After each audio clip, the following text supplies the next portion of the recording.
حضرت اسماء بنت ابی بکر صدیق فرماتی ہیں کہ نبی پاک صلی اللہ تعالی علیہ وسلم نا حرم شریف میں داخل ہوئے ایام مکہ میں، مکے کے دن تھے، حضور حرم مکہ میں داخل ہوئے۔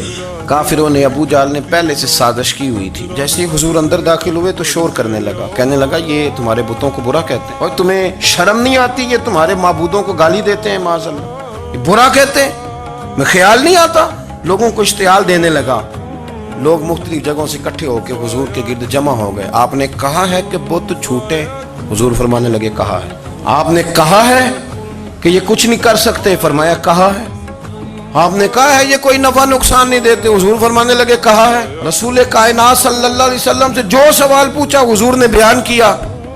چاروں جانب سے وہ نبی کریم پر ٹوٹ پڑے، معاذ اللہ، مارنے لگے۔ حضرت صدیق اکبر گھر میں بیٹھے کھانا کھا رہے تھے، کسی نے کہا ابو بکر وہ تو حرم میں حضور کو مار رہے ہیں، نہ سر پہ ٹوپی نہ پیروں میں جوتا۔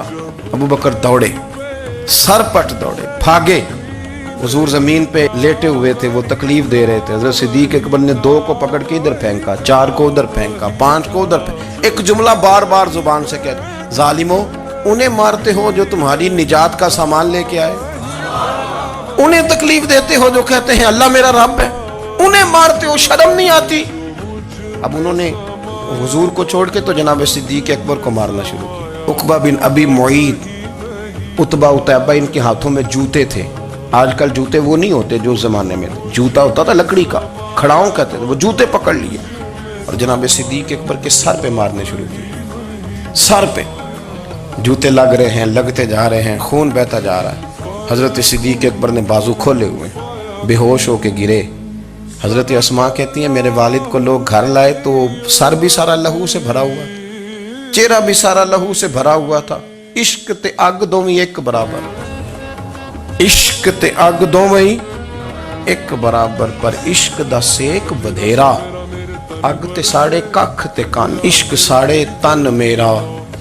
اگ دا دارو می تے پانی، کوئی دسے ہاں پلا عشق دا دارو کیڑا۔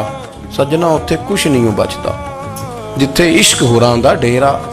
حضرت صدیق اکبر کو گھر لائے تو لہو لہان ہے سارا وجود، خون بہ رہا۔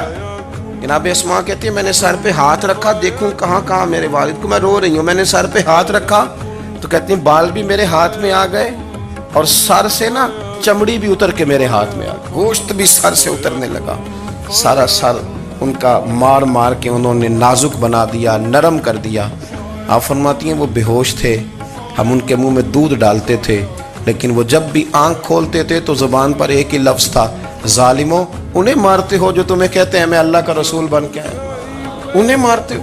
اس ترتیب سے رسول اللہ کی غلامی کی، اس رنگ میں نبی پاک سے پیار کیا، حضور کے حصے کی مار کھائی، نبی پاک کے حصے کے زخم اپنے سینے اور دل پر برداشت کیے۔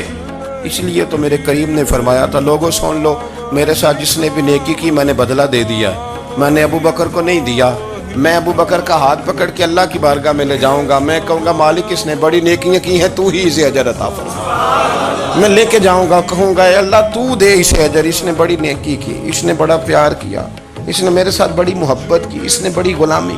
کچا پکا نظریہ لے کے جب لوگ دنیا میں چلتے ہیں تو اقبال کہتے ہیں میں کہتا ہوں یہ کچھ بھی نہیں، یہ بغیر عشق کے دین پہ عمل کر رہے ہیں۔ اقبال نے پتہ کیا لفظ کا، اقبال کہتے ہیں یہ ڈھیر ہے، ڈھیر، اور ڈھیر بھی خاک کا، خاک کا جو ڈھیر ہوتا ہے نا، خاک کا وہ کچھ بھی نہیں ہوتا، پھونک مارے توڑ جاتا ہے۔ اقبال کہنے لگے بجھی عشق کی آگ اندھیر ہے، بجھی عشق کی آگ اندھیر ہے، بجھی عشق کی آگ اندھیر ہے، یہ مسلمان نہیں یہ خاک کا ڈھیر۔